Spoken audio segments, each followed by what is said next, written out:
The first step, I think, to reducing stress, and this is very important, might be the most important thing, and that is to accept where you are, to accept the stress, to accept the challenge that you're facing. And it's important to look at it as a challenge rather than a problem, because the way you frame the situation directly correlates with how you handle the situation. So if you look at it as a problem,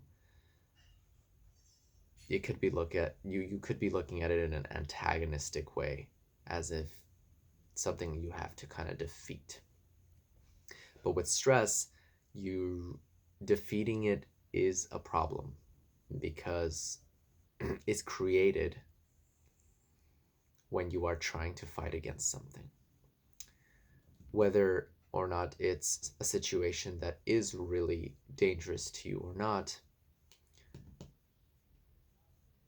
generally speaking, usually you're not in a situation where your life is on the line. It is a mental feeling of your life being on the line or something really important to you being on the line. So accepting the situation disarms your response, your flight and fight response to the situation. So as Eckhart Tolle beautifully puts it, being at ease is, or acceptance is, when you stop being in an antagonistic relationship towards life. And that could have different gradations. So you could be really antagonistic towards every single little thing that's happening, or you could just be antagonistic or against, another way to put it, some things that are happening. And the more antagonistic you are towards things in life that are happening to you, around you, the more unhappy and stressful you are, or stressed you are.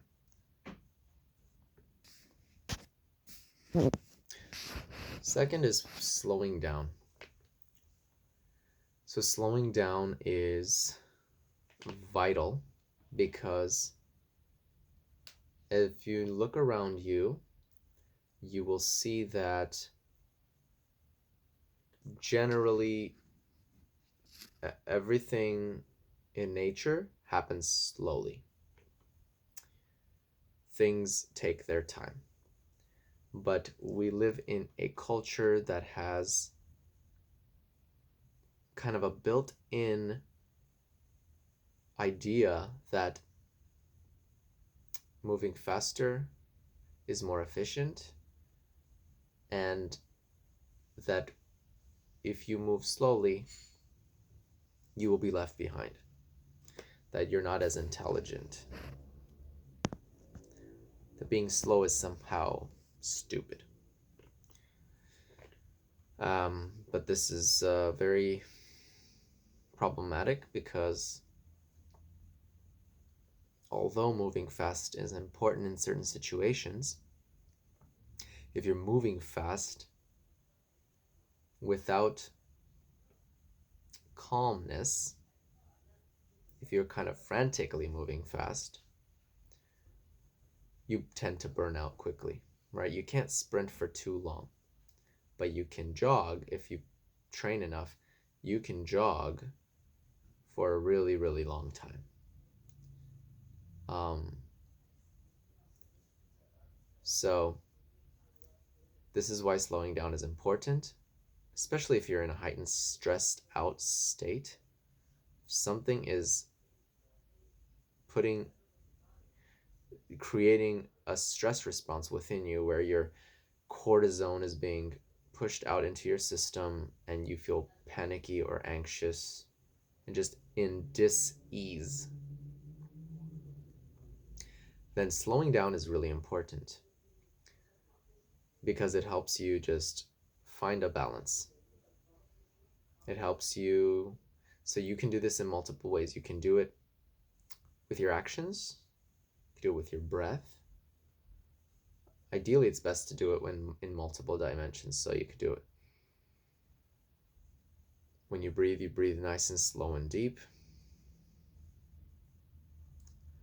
When you move with intention. Like, I'm going to go pick up this pen. I will focus my attention on the pen. I will pick up the pen. I will put my focus and thought into the action that I'm doing. So I won't be like in my head about other things while I'm doing something. The movement and the thought kind of sync together.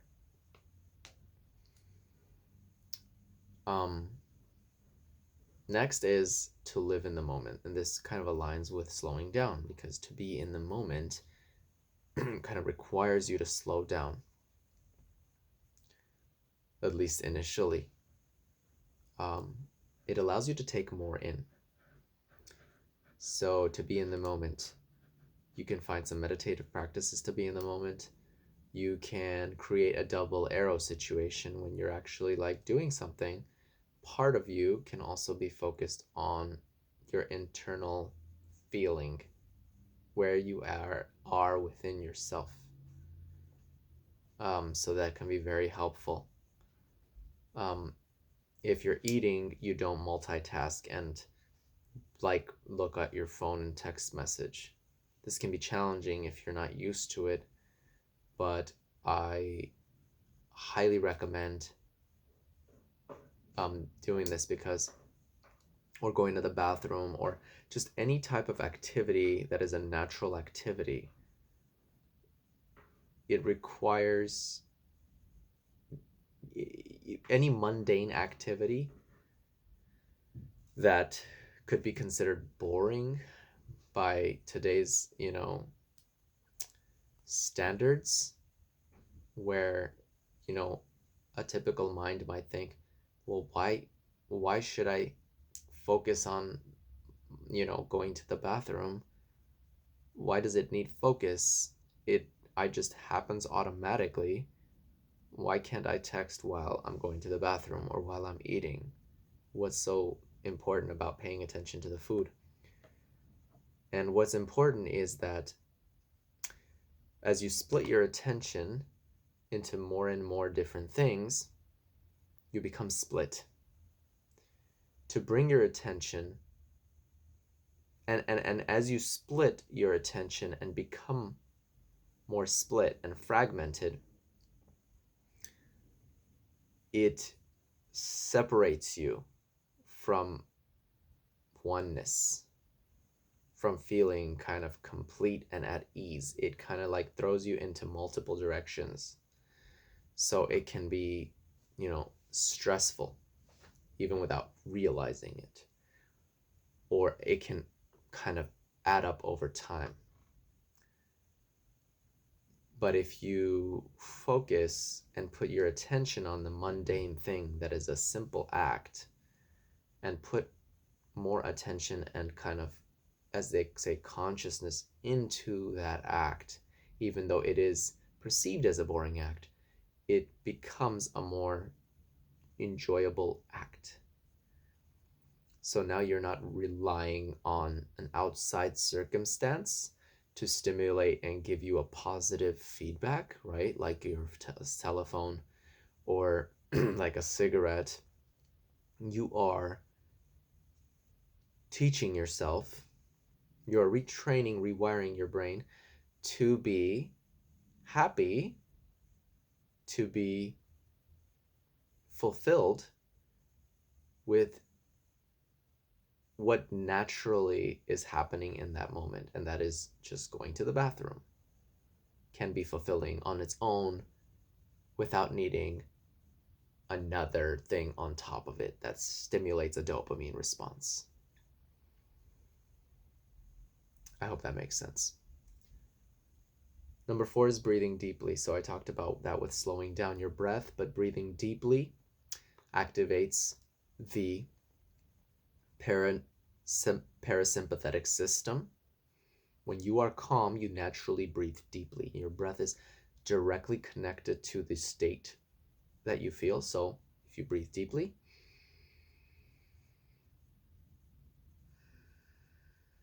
and slowly, you will notice that you start to relax.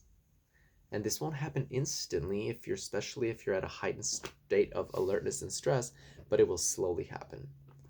And so practicing breathing slowly and calmly is a very, very direct method towards reducing your stress. So if you're stressed, notice your breathing. And then from there, consciously change your breathing to a less stressed state, one that activates your parasympathetic nervous system.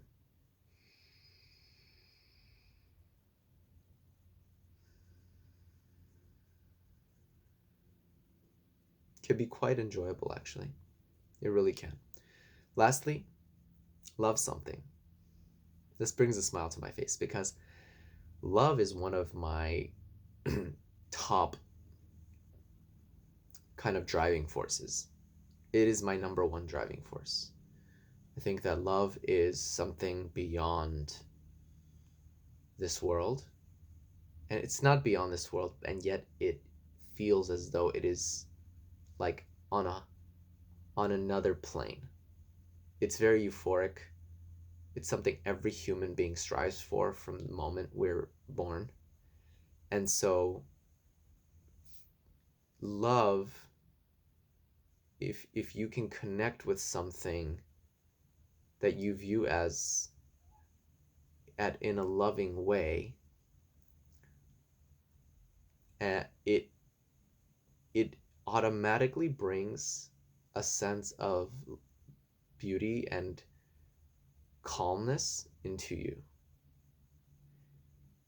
It relieves stress in my experience. So at my states, in the moments of my highest levels of anxiety and stress, when I connect with let's say if nobody else is around and I have my cat that I love dearly, and I just kind of get close to him and lay down next to him, just touch him, and just kind of look for that connection, that loving connection that I have with him if I have no one else in that moment that I can be open and vulnerable with. He allows me to be open and vulnerable because he doesn't have any barriers. So that has been very helpful for me. And so I think if you can love something, if you can find something to love, then it is a huge help. Couple other small things before I wrap this up. Getting out in nature is very relaxing. Socializing, if that helps, if that makes you feel good like it does for me is very relaxing. Getting out of the mind and just chatting with some people. Play. If you can play a game, something that you really like, again, gets you out of your head. Really beautiful, really helpful. Hugging someone. This has to do with the loving something. So hugging increases, certain chemicals within the body that connected to love. So that can be very powerful. And confusing the mind is the last one. So generally the mind, it'll get on a track, one track mind, and start going down this negative road. And sometimes you need to just derail it and shock it off of its course if it's going down this terrible rocky road into hell. And so confusing the mind can be very beneficial. So just doing something that is unexpected. And I'm not saying dangerous. I'm saying when you want to be angry, you act happy and you play around. If you're not feeling good and you generally would sit in your room and just pout, you go outside and you go for a walk and you say hi to 10 people.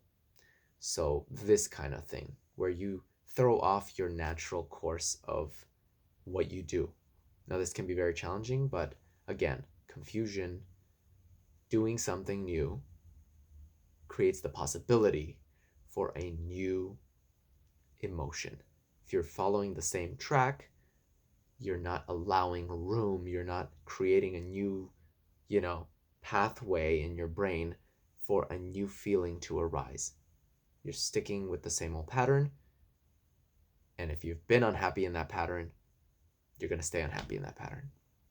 Okay? Hope this has been helpful. Much love, and I'll talk to you guys later. Live, love, level up.